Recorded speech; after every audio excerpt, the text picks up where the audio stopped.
இப்படிதான் அண்ணன் கூட எடுத்துக்கிட்டு தெக்கையும் வடக்கையும் போய்கிட்டு இருப்பாரு. மத்தியானத்துக்கு இலையை எடுத்துக்கிட்டு வருவாரு சாப்பிட.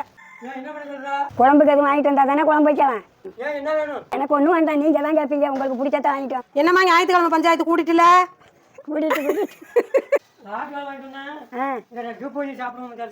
அம்மா சும்மா ஆனாலும் உங்கள்கிட்ட ரொம்ப வளர்த்துக்கிட்டு இருக்கு. பிரியாணி செய்வோம்னு மட்டன் வாங்கிட்டு வந்து பிரியாணி செய்யறதுக்கு ஒரு குக்கரில் கொஞ்சம் எண்ணெய் ஊற்றி எண்ணெய் காஞ்சிச்சு பட்டை வகைரா பச்சை மிளகாய் நீல வாக்கில் கட் பண்ண வெங்காயம் 3 தக்காளி இஞ்சி பூண்டு பேஸ்ட்டு எல்லாம் குலைவாக வெந்த பிறகு கொஞ்சம் மிளகாத்தூள் மல்லித்தூள் மஞ்சத்தூள் பிரியாணி மசாலா பச்சை வாசம் போகிற அளவுக்கு நல்லா வதக்கி விட்டு வேக வச்ச மட்டன் எடுத்து போட்டு அதே தண்ணியை 1க்கு 2 தண்ணி ஊற்றி 100 தயிர் புதினா மல்லி எல்லாத்தையும் போட்டு ஒரு கலக்கி விட்டு களைஞ்சி வச்ச அரிசியும் போட்டு ஒரு விசில் வந்தோடனே சிம்மில் வச்சு ஆஃப் பண்ணோம்னா பொலன்னு பிரியாணி ரெடி. பிரியாணி முட்டையா அருமையா இருக்குப்பா. அம்மா இந்த மாதிரி முட்டையெல்லாம் உங்களுக்கு செஞ்சு கொடுக்குமாப்பா?